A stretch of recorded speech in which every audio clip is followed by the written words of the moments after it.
can hear you. Okay, it's good coffee though. Okay, now I don't know if you guys can see the screen, but I sent the link at least to there are two PowerPoints hopefully that we're going to reach today. Take a break between them, perhaps since the second shir isn't happening. I'll go a little bit longer. I'll take a bit of a break in between the two shirim, two parts, so that people can stretch their legs. The first part is going to talk about Maror, and specifically, what I want to discuss is the question of what is Maror. Well, it's not the concept. I think we're all familiar with the concept, and just to, in terms of the concept itself, right? Just taking a 1 second. No. There we go. Which we will all see. This particular slide is taken from one of the earliest printed Haggadot, the Prague Haggadah, which was printed in 1526. So it's about 500 years old since it was first printed. And there are all sorts of facsimiles that are available. I have a facsimile at home, but with a certain censorship, which I'm going to show you in a moment, what the censorship is. But as you can all see, Maror is shanu achlim al shum ma al shum shemiru hamitzriim et chayei avotenu. Right? Why do we eat this maror? Because the Egyptians embittered our forefathers and foremothers' lives. Okay, so that's we all are familiar with that from a very young age, right? In terms of that, what was censored, if you can see, it's hard to make it out. You see that gentleman holding what are that leafy plant, which we'll talk more about in a minute. But that leafy plant, and there are some small words on top, right? It's actually interesting in itself. I don't really have time to talk about the how this is a whoops, wrong way. I'm sorry. Hold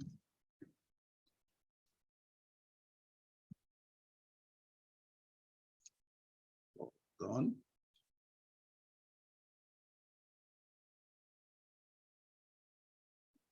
Okay, here we go. So this is what's censored out in the recently printed facsimiles. On that side panel, it says Yesh minhag ba'olam. Right, there's a custom. Shaha'ish more al ha'isha. That the man points to his wife. Bishum shene'amar isha ra'a mar mimavet. Because the pasuk says that an evil woman is more bitter than death. Okay, in other words, so this minhag, right?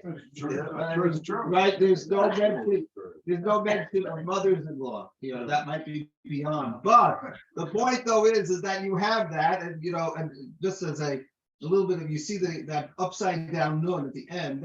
That's a standard from manuscripts, and so here is the age where printed press is still working off of the idea of manuscripts, because they wanted to have align the different lines, justify them. So in order, if let's say the words didn't quite fill the idea, so then you wouldn't misread the text. So they would put some kind of symbol at the end of the line, so that that that's the end of the word. Right? Yesh binhag ba'olam. If it was still space there, you could squeeze in another word. So that way, if it's a manuscript, so they would put, let's say, in this case, the upside down nun, and then you'd continue to do it. But anyway, that has been taken out of facsimiles. That little, but it's there in the Prague Haggadah, right? Which means the minhag existed, and it's not how that got in, right? But if you were to go to Central Europe at the time, so people apparently would do that. Why?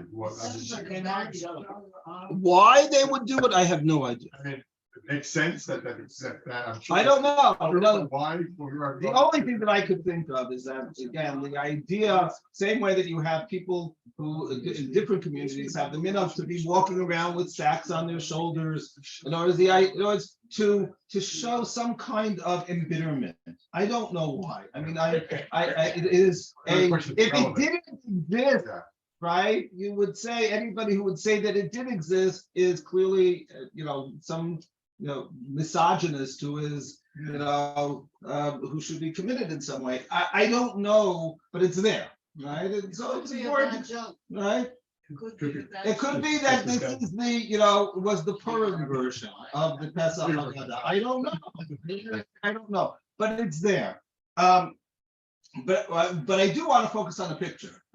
I didn't just say this, okay, fine, take the Prague Haggadah so that I can show you that particular piece. I want to focus on the picture. That's what's more important. Because we're talking about, what I want to talk about is what is Maror.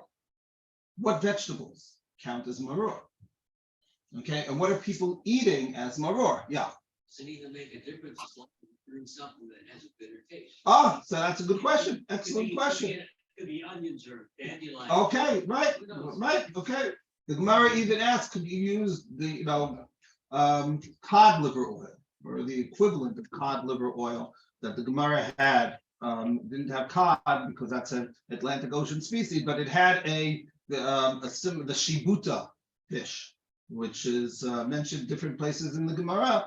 Apparently, its bladder has a very bitter taste. Yes. So they asked, can you eat that? And the Gemara says that they didn't bring this in the sources. The Gemara answers no, and based on it has to be like matzah. It has to be something that is an agricultural product, and it's not something which is it's just coming from some other source. So it has to be agricultural. Why? But because of the connection from matzah and maror. Was that's the Gemara's connection, saying that we'll talk more about Merorim itself. Remember, by the way, I had that screen up in terms of saying, because that's something we're all familiar with. The Torah never says that, right? That's the Mishnah, Rabbi Gamliel's formulation to explain why we eat the maror. But all the Torah says is al matzot umrorim yochluhu. Right, that you will eat it with matzah and you'll eat it with maror. And I apologize for last week. There was a family medical emergency. I wasn't able to come last week. But what I had planned on speaking about last week was the idea of the fact that maror, which is something we mentioned 2 weeks ago, that maror itself today is a mitzvah d'Rabbanan. It's not, I should be standing here, I'm sorry for the Zoom people. It's that maror is a mitzvah d'Rabbanan because maror is connected in the Torah with the Korban Pesach. The only time that the Torah ever says that you should eat maror is within connection to the Korban Pesach. Al matzot u'marorim yochluhu. Eat it, meaning the Korban, with matzot and marorim. So if you don't have the Korban, you don't have the chiyuv to eat the maror. Why do you have the chiyuv to eat the matzah? Because there's an independent pasuk that says that you should eat matzah either throughout the week or on the night of Pesach, but because matzah is mentioned independently, you have the chiyuv d'oraita for that. Right? We spoke about there are different shitot of the Gemara, even with regard to matzah, but that's not our problem right now. But maror, everyone agrees, is only d'Rabbanan today, as long as we don't have the Korban Pesach. Yes. It's in the plural, though. Right. Right. So that means there should be a selection of. Well, bitter herbs. Yeah, but it could be different kinds. Right. It could be, in theory. In fact, the halacha is, again, this isn't something that I'm going to get into, so I'll mention it on the side. Halacha is that if you have different species that fulfill the commitment of maror, one of the questions I want to focus on today is the question is, how did horseradish become, which we all, depending where you come from, but Ashkenazic Jews in general view, if you ask, what is maror? you think of horseradish. And then the only question is, well, do you have to eat it as a chunk or can you grate it, right? But that's the only question. But that's what maror is, right? So how did that happen? Is it really considered maror halachically? We'll go and talk about that. But if you have, let's say, some romaine lettuce, which people are familiar with as being, and you have some horseradish, and you don't have enough of either, or you don't want to eat enough of either to fulfill, but you want it to be, let's say, the shiur is a kazayit, that olive worth of maror, so you have half is coming from the romaine and half is coming from the horseradish, whatever it is. So that's okay. And that halakhically they combine, maybe it's from that idea of marorim. Now, the question that I want to focus on, right? So what is maror? So if you take a look at Rashi, right? Rashi says al marorim. This is number 2 on the source sheet. Okay, is the al marorim kol esev mar nikra maror. What is maror? Like you said, anything which is bitter. And Rashi adds the esev part, any grass. It has to be something which which has a bitter taste to it, but that's included in al marorim v'tzivim le'achol mar. And now Rashi adds, why was the command to eat something which is bitter? Because okay, again, Rashi here is working off of the Mishnah which is our Haggadah, that basically that we have this idea of and it's something which is bitter. It's a bitter grass. Now Rashi, this is Rashi on Chumash. Is Rashi necessarily giving a halachic decision here? Not necessarily. In other words, it could very well be that he's speaking in terms of and perhaps it might be different in terms of what was Pesach Mitzrayim, and one of the different we did not get to. Maybe Blineder will do it next year. That we have, what is the distinction between what happened on that first Passover night in Egypt and what we celebrate and what we commemorate? And when I say we, I mean throughout the generations, because it very well may have been different what was going on in the Beit HaMikdash than what's going on in our Seder. But okay, fine, we'll talk more about that Blineder some other time. Perhaps the same way that some of the restrictions that are later introduced by the Torah itself, in terms of the future Korban Pesach, as opposed to that first night. So perhaps maror is the same thing. It could be that in Egypt, it just had to be any grass, right? And afterwards, we legislate, and we have specific grasses that have to be used. Maybe. But maybe Rashi is saying that halachically as well, and maybe that's why he included it in La Halacha, is saying that, not La Halacha, in his Perush here, is to say that that's one of them. It doesn't really matter in the end. There might be types of grasses which are better, but ultimately any bitter grass will work. Now the Mishnah, which is source number 3 on the sheet, the Mishnah says, these are the vegetables that you will fulfill your commitment with. B'chazeret, b'tamcha, b'charchavina, b'olshin, v'uvimaror.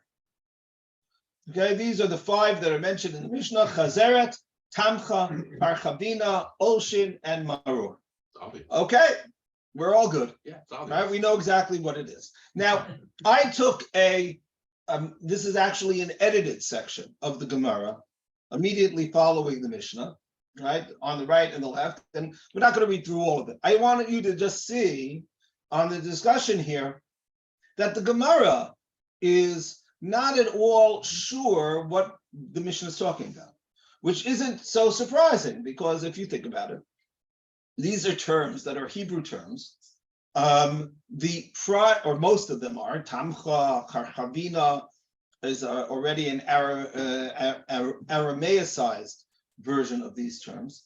And so now the Gemara gives a whole slew of possibilities as to what they are. One of the things which seems to be pretty clear, right? We'll just start from the beginning. Chazeret, right? The first few lines on the right, and I have the English on the side. The English is the Koren Steinsaltz English. Chazeret, chasa, right? Lettuce. What type of pasta? What? Doesn't mention what type of pasta. It doesn't mention what type of pasta. So Right. presumably there's only one. Presumably there's only one type of lettuce, but But the Gemara knew which lettuce it was talking about. Later on, by the way, there are those poskim, and it's sort of ironic. There are poskim who will say in the 20th century that you should not use. If I remember, I saw it was written in the name of Rav Henkin Zatzal, that you should not use lettuce as your maror, romaine, because we don't know which kind of lettuce they were referring to. And you should, as a result, use horseradish, right? We're going to see that horseradish is not so, the assumption is based on a reading, which is questionable, right? Whereas on the other extreme, right, it was also written as but without any written source. It was sort of as a Mesora that that Rav Aaron Kotler Zatzal would use iceberg lettuce, right? Which is much milder than romaine. Not that much milder, but it's milder than romaine, because he said lettuce is lettuce. Right, I saw listed. I didn't go too deeply into it, but if for those people who are interested on the botanical side, there are literally volumes written about the history of lettuce. Right, lettuce is a plant which grows in its wild form in this area. It was first, the best guess, again, this is on Wikipedia, that it was domesticated and farmed for the first time. Guess where? Egypt. Okay, in Egypt, in the about 1,000 years or so before Israel were there, and that's where romaine, the assumption is where it comes from. But iceberg lettuce was a variation, which actually was a mutation, which popped up a couple of hundred years ago. And Americai, they call it. So it's American. American. I don't know exactly where it had. Names are even our names are very difficult. I always love to point this out. Where is the sabor plant native to? Anyone know? Right, sabras. Right, where do you think it's native to? New Mexico.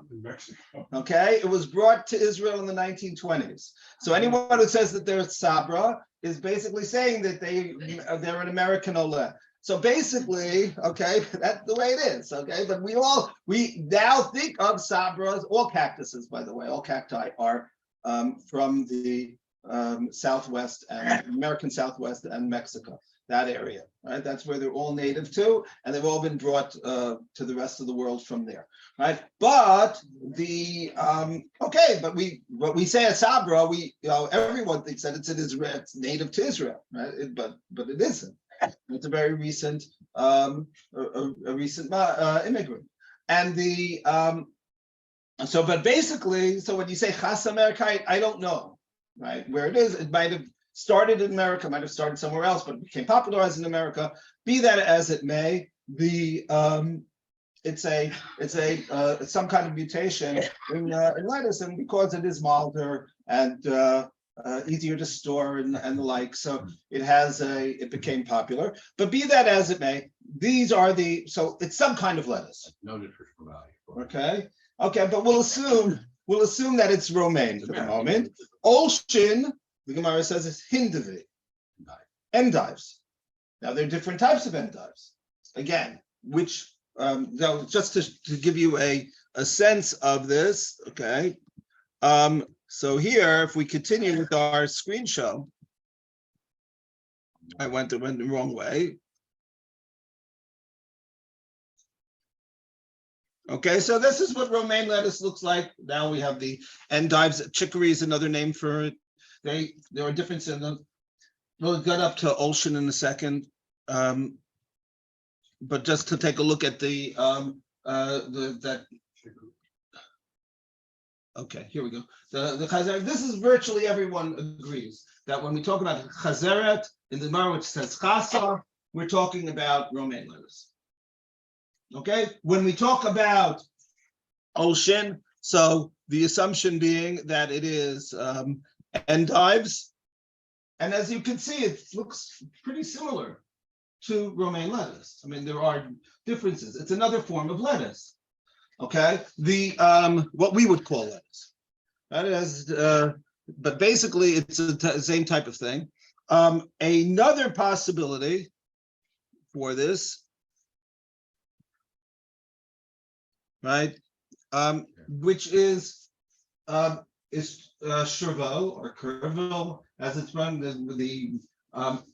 You can go. It's considered to be. It's a form of parsley, by the way. It's a variant of parsley. You can see the leaves also very similar to parsley leaves. It has a more peppery taste than, at least according to the literature, than does parsley. And it's used in more gourmet foods as a result. And because it's more expensive, so it's also another reason why it's used in gourmet foods.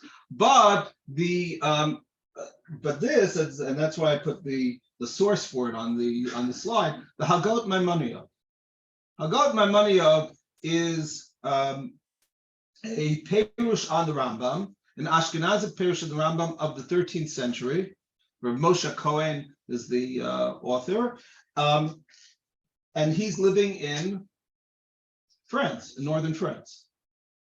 The chicory and the endives are native to this area, to the Mediterranean basin, right? The ocean, I do not believe is found in this area, though you can find it. I was actually running yesterday and I saw things that looked a lot like it here now. But again, it doesn't mean that that it is native to here, because, as I said, the tzaber is not native to here, and it's here. At this point, there is a monoculture throughout the world, and you can't really tell anything, right? If you think about it, tomatoes are coming from the Americas, and as are potatoes, etc. Whereas all of the almond trees growing in California are coming from here. In other words, so there is no way today, just based on where things grow, to know where they were native to,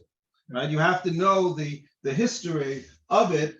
But be that as it may, what do all of these things have in common, right? Is that they're all leaves, right? No, it's that original picture back when as I said, that's why I went with it in terms of showing the Prague Haggadah. There he is, right? And on the side, right? So he's holding a leafy vegetable, right? Some kind of leafy vegetable. And that's what Maror is. That's the assumption. He's not holding a piece of horseradish. Maybe he's holding flowers to placate his wife. It could be after he pointed to her. Exactly. Or he pointed to, her sister, whatever. But the more though is that this is, or his sister, to make her really happy. But the more is that this is the the assumption of maror is that it's a leafy vegetable. It's not a root. It isn't the requirement that it be bitter. So So we'll get to that in a second. Because otherwise you got a vegetables table going. Okay. What now? I'm just wondering what all the mental energy that's expended on something that is quite obvious. Okay. It says bitter herb. Okay. So now let's continue. This is charchavina, and it's actually something that you can. That's the modern Hebrew word for it. Whereas it's and it sure beats irengo, right? But you can find this growing in the wild. All of these vegetables, by the way. As I said, I realized it too late. I didn't have a scissor with me. I would have brought some species, some actual specimens in today, which clearly match. But if you go walking around in the the slightly wilder areas where things are growing wild, here in Yerushalayim, right? If you're walking on a path and you will see these kind of vegetables and some of these exact species growing wild.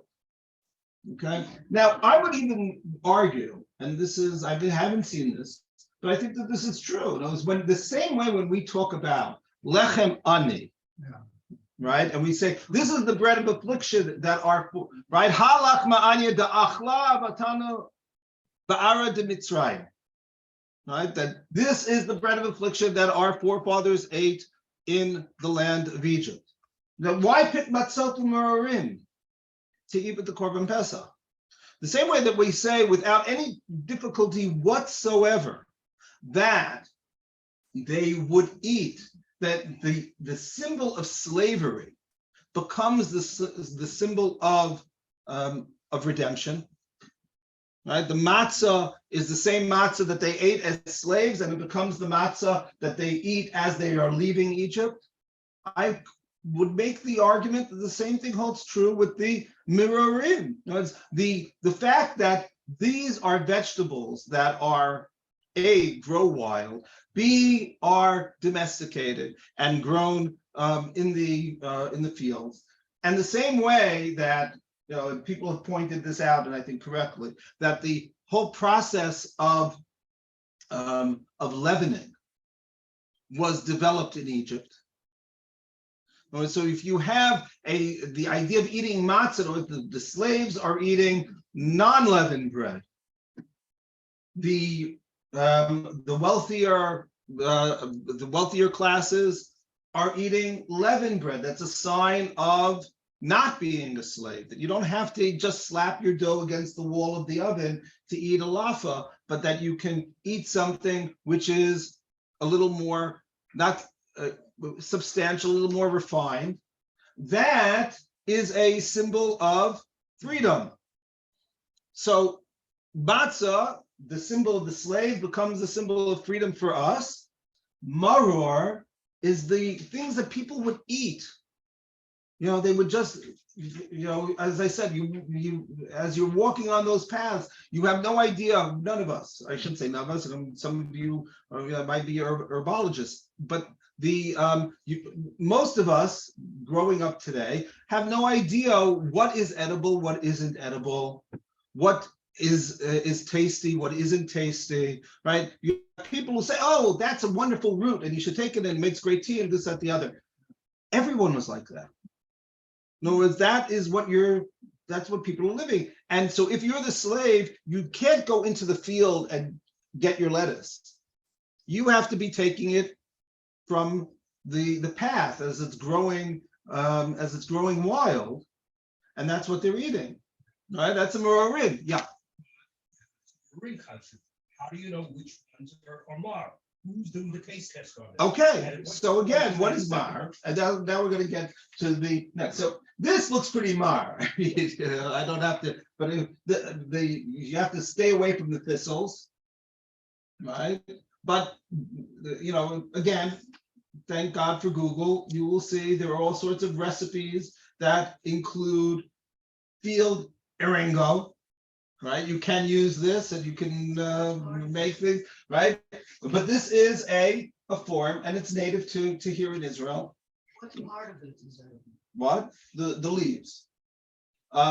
Presumably while they're still green, before they turn that bluish purple before they dry. Okay. So this is there. And now we get to, if I hit the right button, now we get to, right? Oh, another one, I'm sorry. Tamcha, right? If you saw that list, right, it said Tamcha, which is the third one in the list, at least in the Gemaras. Chazeret, Chasa, Ulshin, Hindivei, Tamcha. What is Tamcha? The Gemara doesn't know. Amar Rama Bar Barchana Tamchata Shmo. So that helps me. It's not Tamcha, it's Tamchata. Okay, got it, right?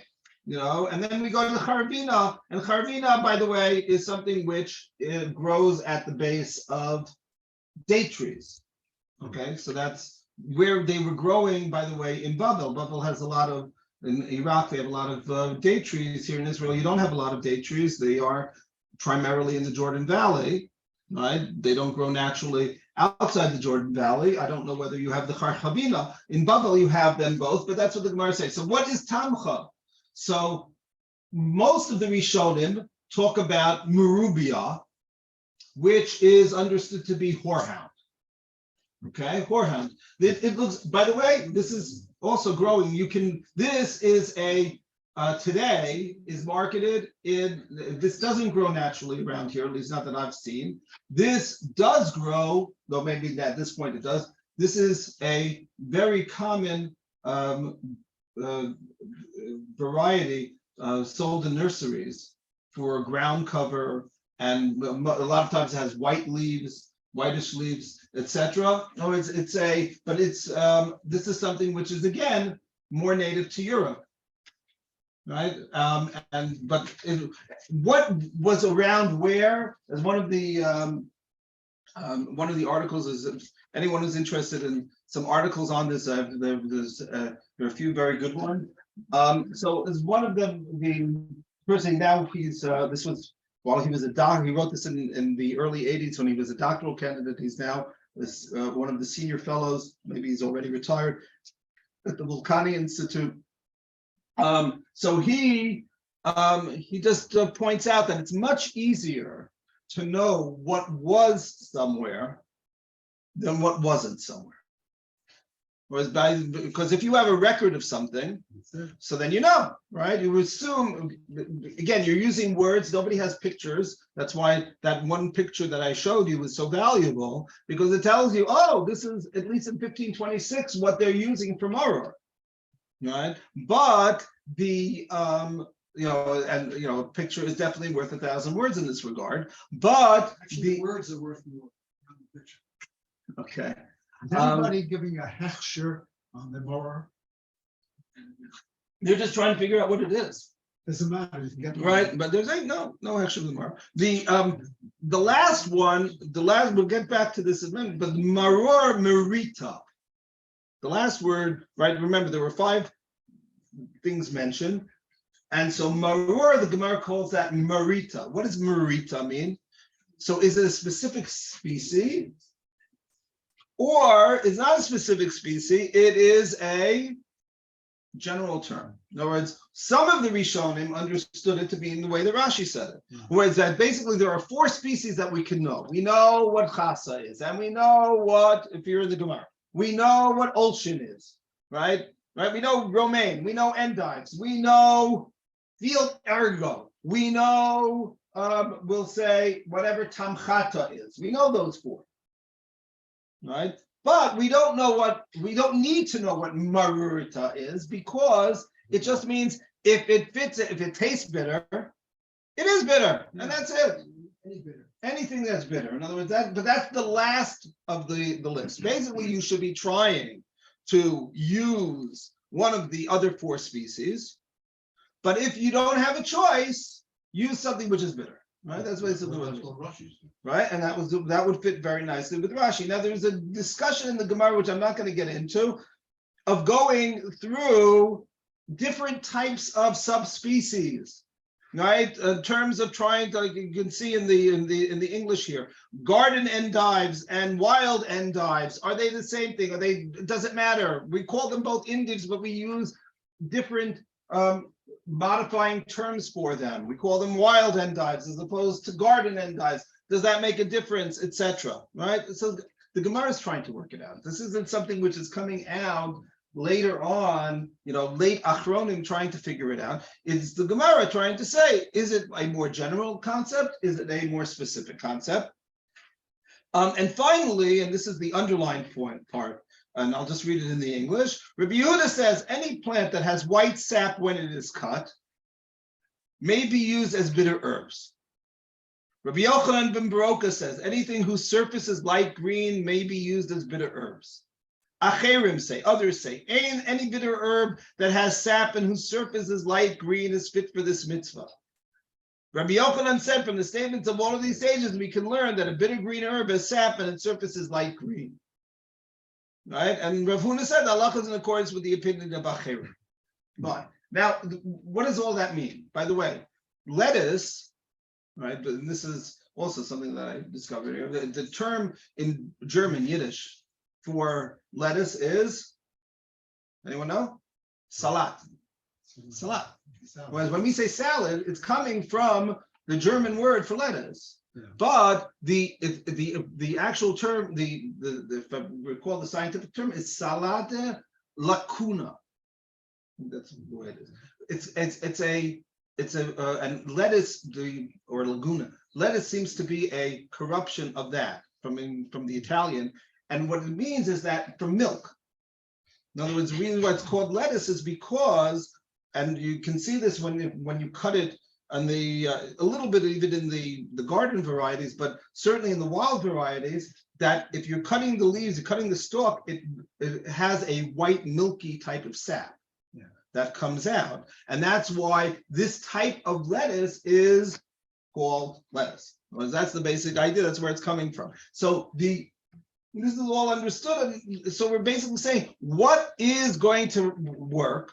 And all of these species that you have, that I've shown you, and from a botanical perspective, they're all different families, different genuses, etc. But they all have this similarity that the basic color is a greenish, silverish type of color. That they're leafy. That when you cut it, there is some kind of sap that comes out of it. And they all have some kind of bitterish taste to them. Okay, and then we come to our favorite, right, which is tamcha, right?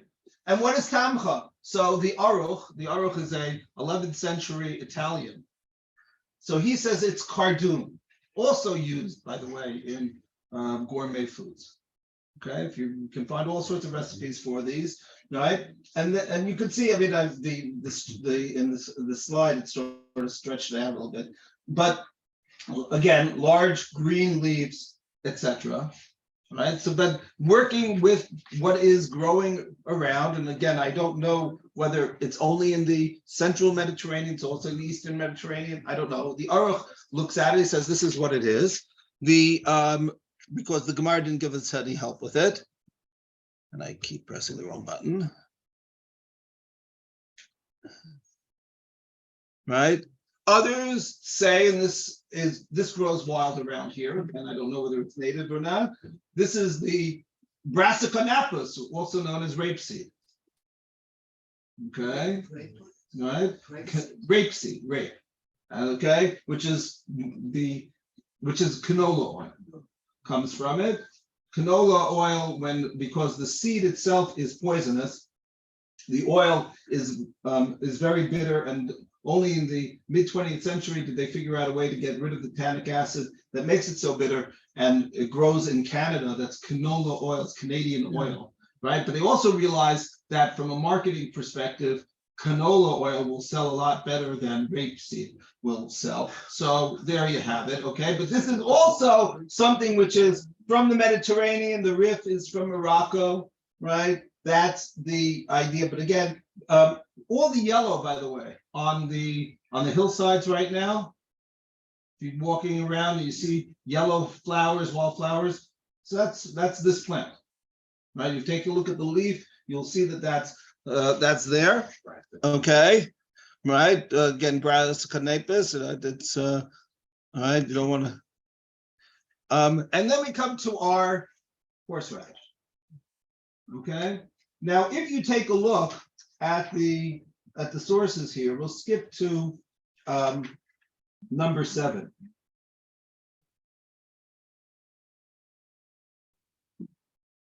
We'll come back maybe to number 6 in a minute.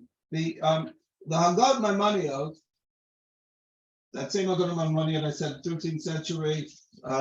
So he is the first one that we have on record who makes the connection, right? He gives German and French names for these plants, right? Maror is Moripoli, Lashon Ashkenaz, vermouth, okay? Vermouth. If you're interested in seeing what that is, so, well, hold on. Get back to the horseradish in a minute.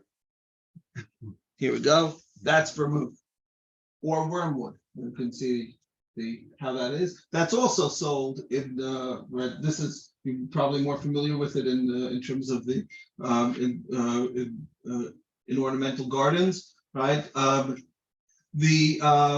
So this is also where the liquor vermouth comes from. And so there are those, as I said, there are those who understand that the word maror means anything which is bitter. And there are those who say, no, the word maror is specific to this plant, which is also in Hebrew known as la'ana, poresh shoresh rosh de la'ana, right? La'ana as being something which is bitter in the Torah is considered it. Others say that no, la'ana is not one of them at all. Right, but this, at least in here in number 7, the Haggadah Maimonides says that this is what maror is.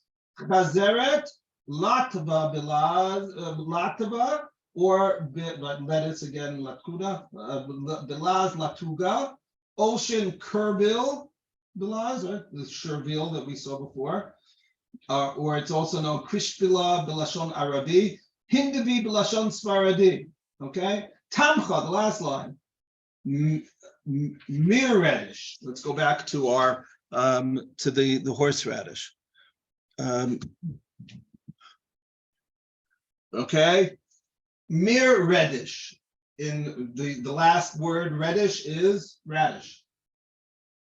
Okay, this is what it's known. This is what it's known in German today as mere radish. So it's not clear how horseradish became known as horseradish. Right? Where did that name come from? So one theory is that the word the horse is coming from German words that mean strong. Okay, but the fun explanation, that's not the fun explanation. The fun explanation for it is that mere radish, mere is from marine, right? Water, a water radish, sea radish. Because these plants grow naturally in Northern Europe on the banks of rivers, where large of so it's and the root looks like a radish, or it's the same type of idea that you have something which is under the ground, which is edible. And so a sea radish became mare radish, right? Mare, because that's what mare, and mare became horseradish. Okay, so that's one theory as to how that someone, right, shifting the German mare radish to the English, instead of calling it a mare radish, they called it a horseradish. Okay, so that is one theory as to, because no one really knows how it became known as horseradish.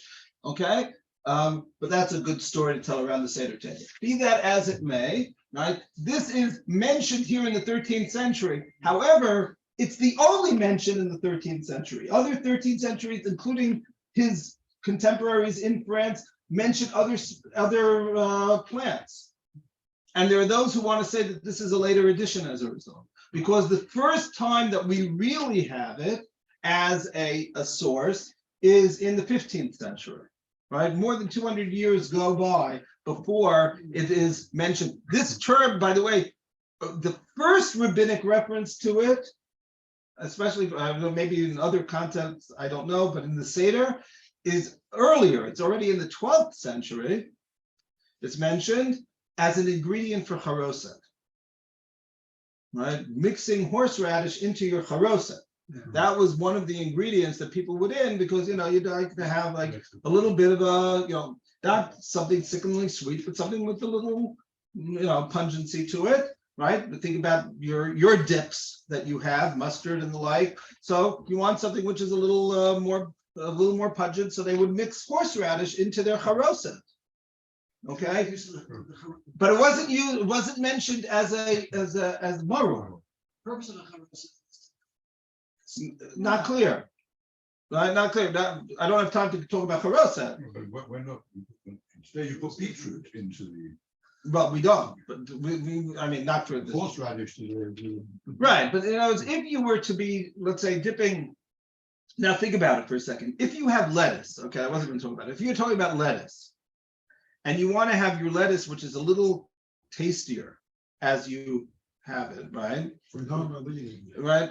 You're not leading, but just want something tastier, right? If you when you have your salad, right? Just at home and you're eating a salad, lettuce salad, right? It's a little bland, right? So some people like a sweeter dressing, some people like a more vinegary type of spicier dressing, right? So to say that the charoset on top of the maror is what you're eating, that's not so crazy. It's because we assume that horseradish is maror, and we know how strong it is, and so then you want to have at least something sweet on top of it, right? So that's why our charoset is sweet. But if your charoset is lettuce, it makes perfect sense for your.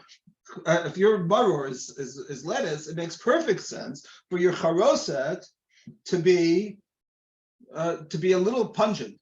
Not a lot, not very bitter. Now, why shouldn't the lettuce, here we have, it's growing, whatever it's called. So you see nice big leaves, right, that are there. Great, it makes perfect sense. And of course, in terms of if you take a look at whoops, I'm going to figure it out eventually.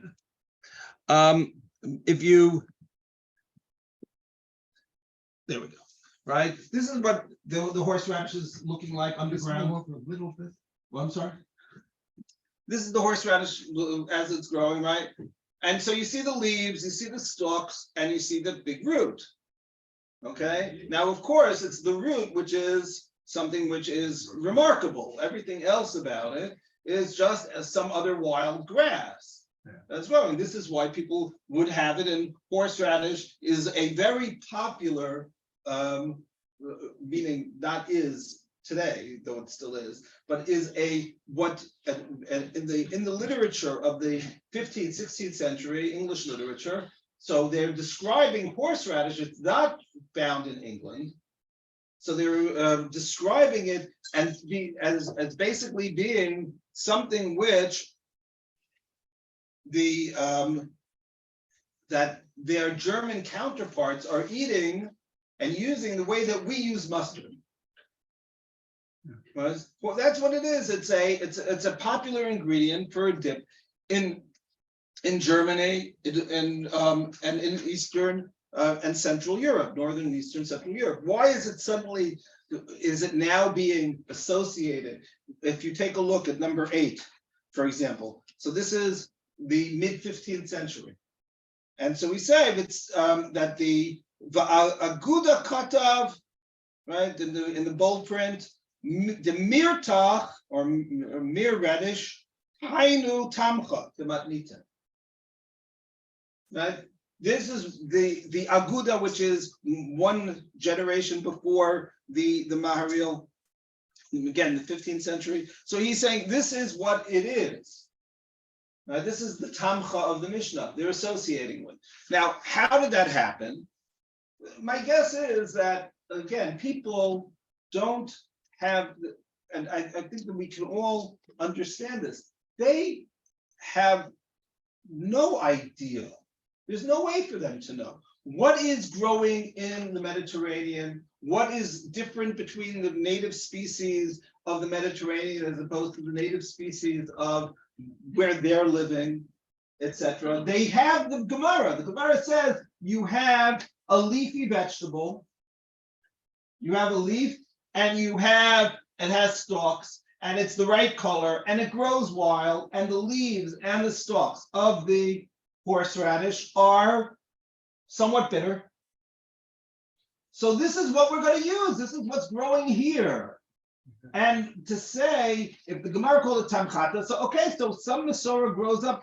Now it could have been the same, we don't know what it is. And today, with our tools, we would probably say tamcha is not horseradish. It is, as I said, there is no record of horseradish growing in the Mediterranean. It doesn't mean that it didn't, but there isn't a record of it, right? So to assume that that's what it is a hard sell. But does it matter? It might not, but they think it's tamcha, right? And but it's only starting when people are in northern Germany. That's what the Maharil, the Aguda, and the Maharil student, the Maharivail, the number 10, that's what they all have in common, is that they're in northern Germany. And if you go even further to the east and further to the north, which is where Polish Jewry and then Russian Jewry, they don't have Lithuanian Jewry, etc. There isn't in this period, there is very little written rabbinic record of them. In other words, the great flowering of Polish Jewry,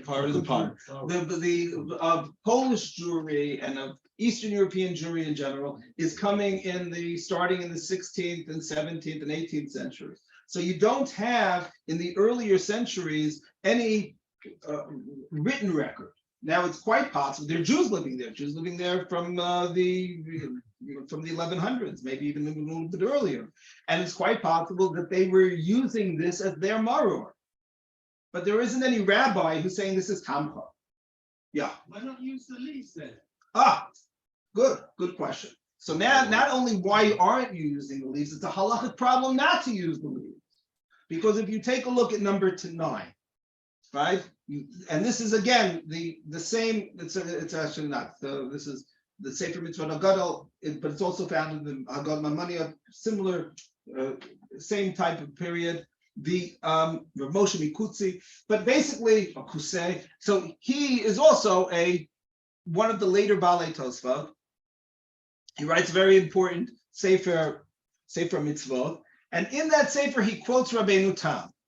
I don't know of an earlier reference to what Rabbeinu Tam himself said. I have to ask someone who's an expert in Rabbeinu Tam. Maybe he knows.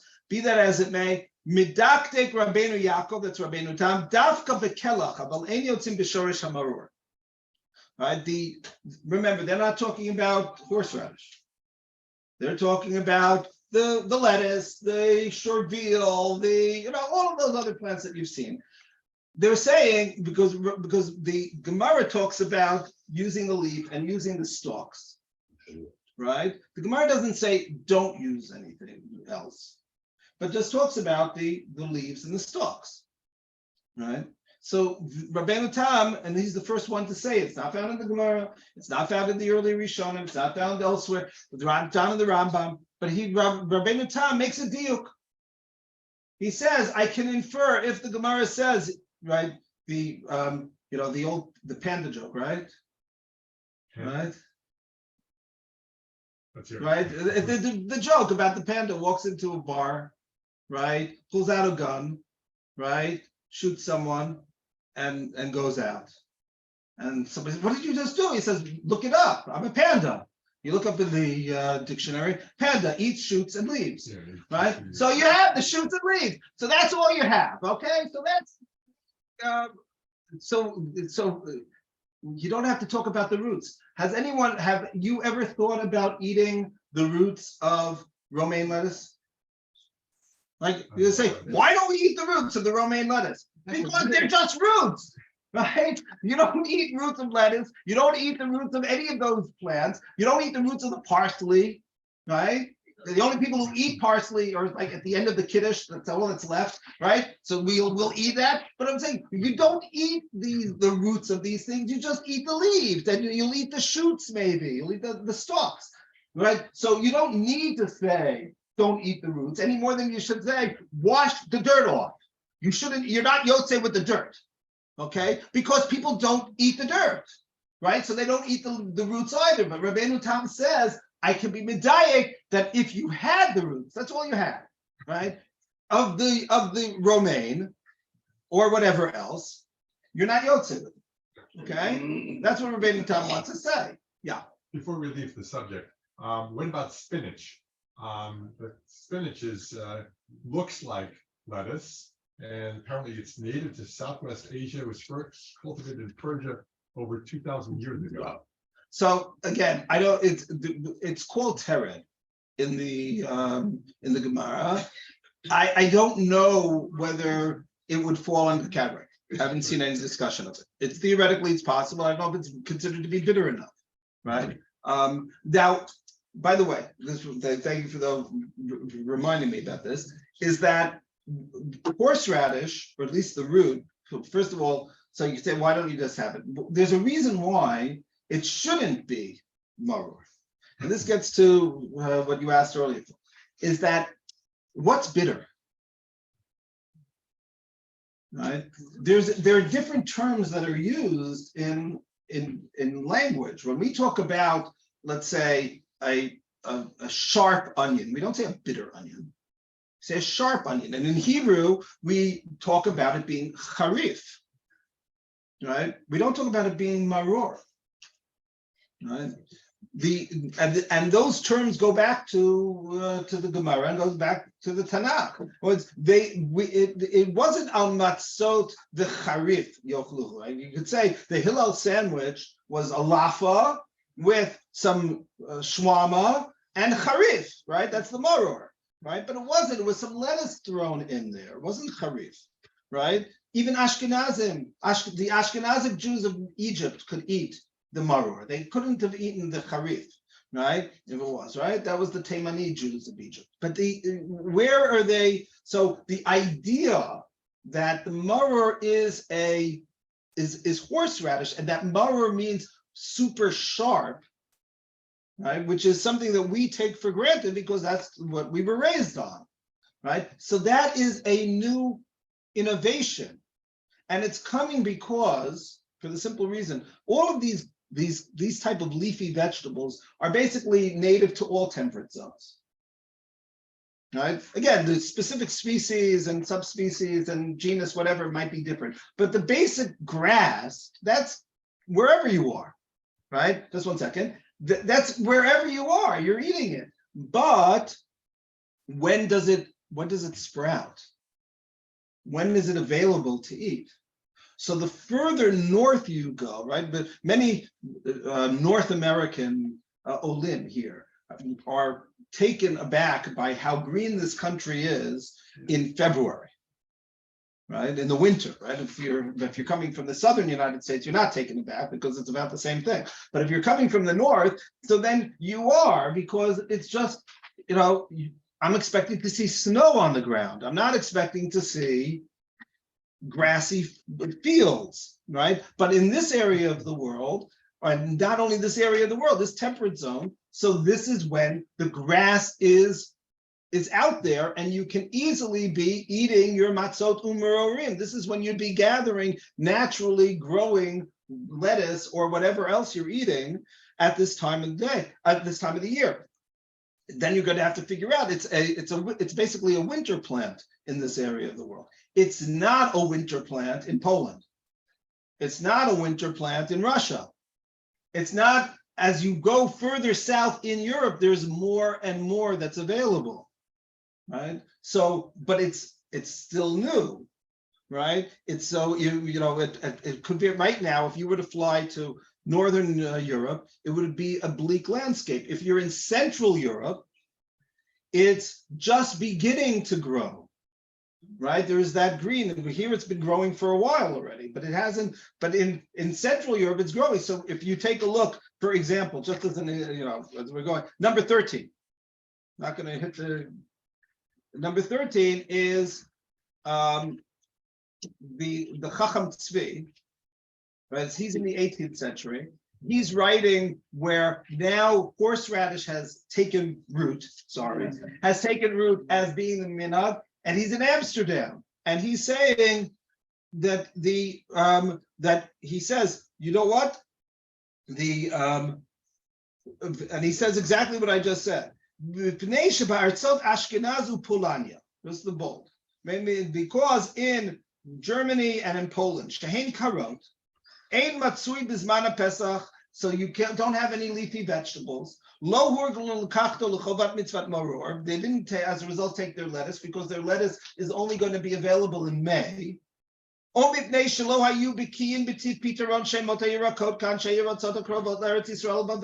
because since they're living so far away, they don't know what these names that are being used, which species they're referring to. Lakhu hakrein, right? So they took the chrein. Shuhu tamcha lefi dat b'ksat chachamim. That according to some chachamim is what tamcha is, though he's clearly doubtful of that, dubious of that. V'nafak minei churba, and as a result, ruin has gone out from that. Ki hein rabim ata am haaretz she'enam ochlim afilu kechatzi zayit machmat kurfei v'shu mazik. To eat a kazayit of horseradish, of the root, is not so simple, and people aren't even if assuming it's okay, people aren't eating nearly enough of it. And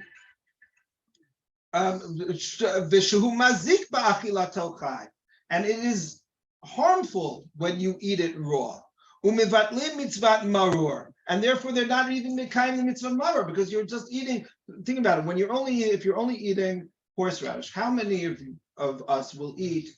A minimum share of a kazayit is a shot glass full of horseradish. Okay, how many people do that? Okay, not that many. Okay, good. Right? Okay, or there's going to be a discussion. Some people, and not this discussion. I remember as a child around the Seder table, but it's a discussion already in the Achronim as well, as to can you eat it grated, or do you have to eat it as a chunk, right? So the Aruch HaShulchan in number 15, quoting this. Right, and remember he's in Narvadok in Lithuania, so they only have horseradish, and this answers the question. Somebody asked, why didn't they eat the leaves? Because the leaves of the horseradish, this is last year's horseradish crop, so the root is stored. Yes. Right, the leaves don't store. Right, so they don't have them available. So you're eating the root. So he says vida, right? This is the second to last bold line in the middle. Da sheyesh mi sheratza lomar de tamcha shekorin chrein ein yotzin ba'elam kein ochla b'shleimut. You don't fulfill unless you eat it whole. Kimo shehu, the way that it is. Below hanigrar b'moreg shekorin ribaisen. You shouldn't grate it against some grater, some ribeyes in kederech she'ochlinim basar, the way that people normally eat horseradish as a condiment with their meat. Shehu bifurad dak, and you shouldn't eat grated horseradish. You have to eat it, be a man, right? Right? If you eat enough of it, you're going to be pointing to everyone. Mar Mavet, right? So that's what you should be doing. You put hair on your chest. But if you finish Right? the root, you won't have it available for Shavuot. Right? Okay. So then it says, so he says, Tamua lomarke. This is ridiculous. It's ludicrous. What difference does it make if you're eating your maror, whether you eat it in tiny little pieces or you eat in big pieces? If you let it out and you let it grate, and the reason there's I forget which chemical is in it, which when you grate it oxidizes with the air, and that's why it becomes milder. But the point is that, like, who cares? You're eating the maror. That's the point. But in any event, the getting back to the Chacham Tzvi, he's saying you can't. There are people who say that you have to be eating this, and as a result, they reach a point where they're not yotze at all because they don't eat nearly enough. So what do? So he says, be'emet, and this is right after back to number 13, right after the underlined line. Be'emet, b'makom shechazeret shehu ha'altigal salat shachiach, Kimo ba'arei Amsterdam, Hamburg, Bishar arei Ashkenaz. You can go around now it's Northern Europe, right? Amsterdam, etc. But it is not nearly as cold as is Russia and the like. So at this point in Central Europe, in even Northern Central Europe, you can find lettuce in the marketplace. So you should use the lettuce in the marketplace. So Afshu Odenu Katan in Ma'od, right? It's the first of the crop. If you go in late April, you'll find nice big heads of lettuce. Right now, they're very small, maybe poor quality, only being used in in the gourmet shops or whatever it is. But that's what you should be getting for your lettuce. That's for your maror. And you shouldn't be right. Even though he says af im hu biyoker, even if it's very expensive right now, because this is what you should be getting. But he's saying this is how that became. Now, just quickly because we started a little bit late, so I'm going to go another few minutes and then take the break. But basically to say, because I didn't reach the second part of the shir, maybe I want to do the shir, the Matza. When we're talking about this, so Rabbeinu Tam, right? Rabbeinu Tam says you can't eat the root. Now this becomes a real problem, right? When you are dealing with a plant that you specifically eat the root of, right? So how can you eat the root without eating the root? And you're Mekayim. Now you need to eat the root because there are no leaves and there are no stalks. Right, and we've now said that this is going to be considered to be maror. So how can you do that? So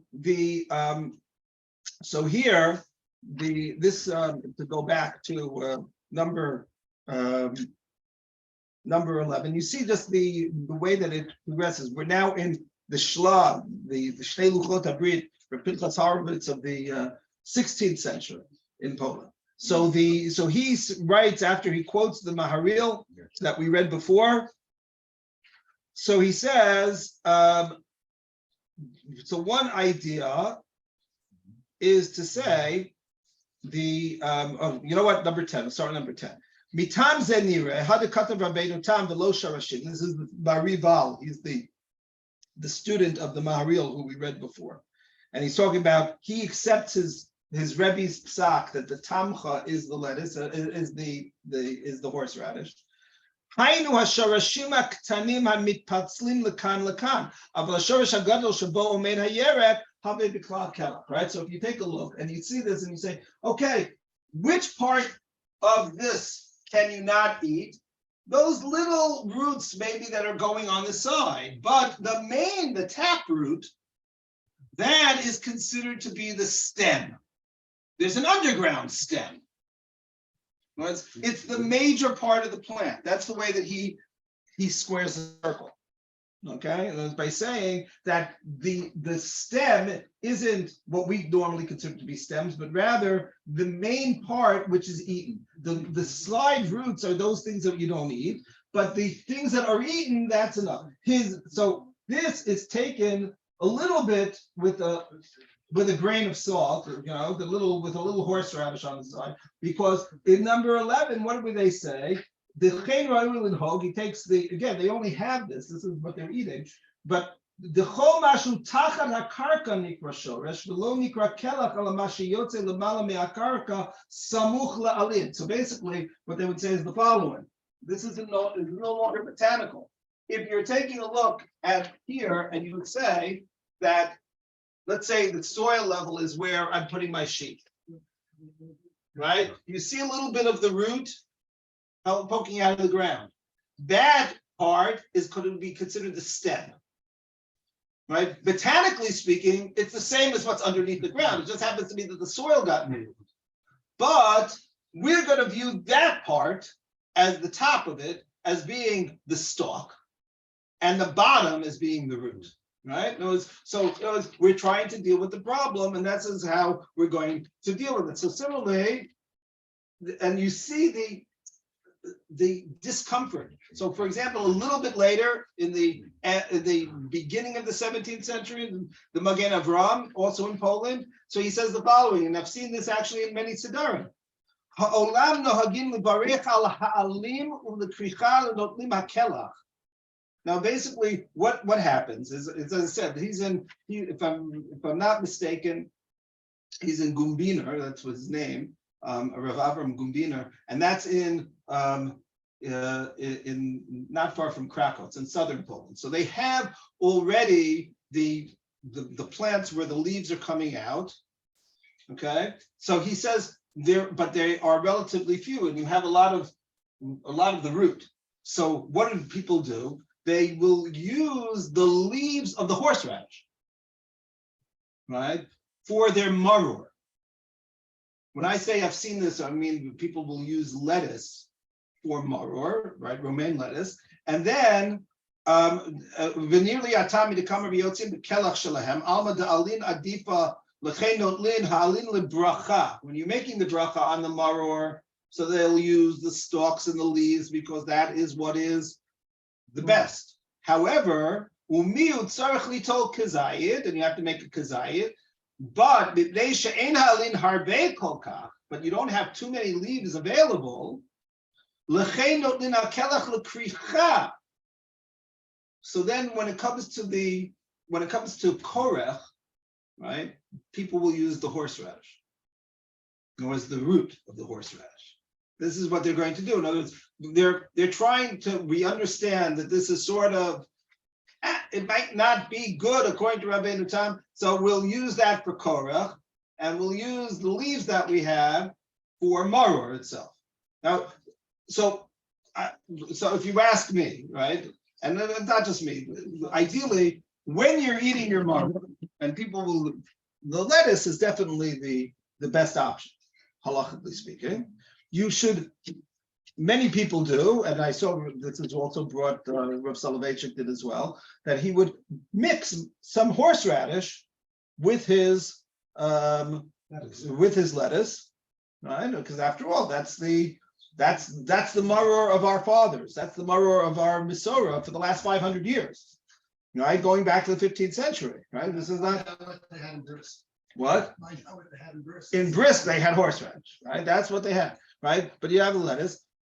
And I'll just end the shir with, if you will, the halachic statement which really sealed the deal. Because if you see it already if you're reading the poskim in the late 18th, 19th, 20th century, so until people are in areas where you can easily get lettuce again, it's clear, right? What's maror for 200 years? Horseradish, period. Okay, roots, everything that I've said now, very interesting. Past the horseradish, that's my maror, and I'm going to eat my chunks, etc. That's what it is, right? Fine. What sealed the deal on this, if you will, the halachic deal?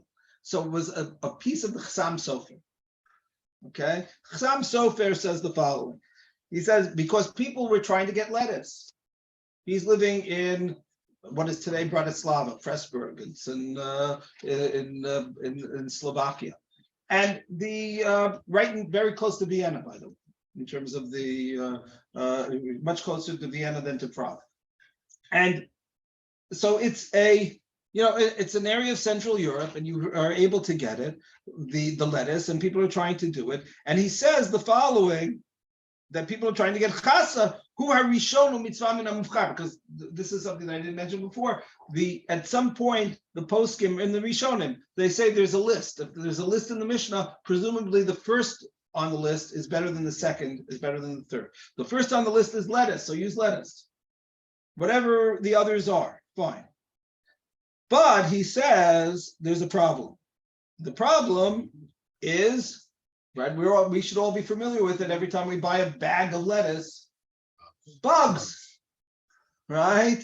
So he says so this is his drush on Shabbos Hagadol when he gave his halacha.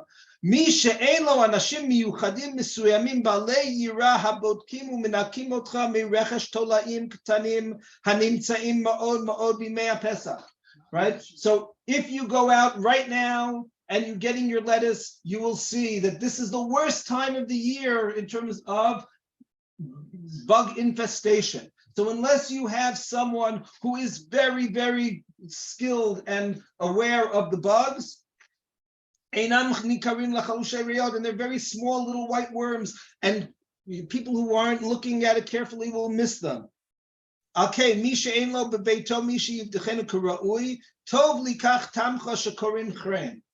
so if you don't have somebody who's going to be able to wash your lettuce and clean it properly, and I remember when I was a kid, right, my mother, Zichrona Livracha, had certain jobs that she set aside for me because it would keep me out of her hair while she was trying to get the kitchen ready, right? One of them, we had an old the chopping knife, the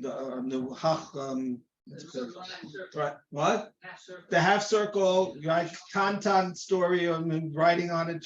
So I would be doing the charoset for hours. Just that was my job, just going back and forth with it, apples, nuts, etc. The other one was, okay, you're checking the bugs for the lettuce, right? Every leaf, hold up the thing, make sure fine, right? Great way to keep a 10-year-old busy as the whole thing. That's your job, okay? So that is but unless you have that and the lights and most people, so don't use the lettuce, use the horseradish. That's what he's saying.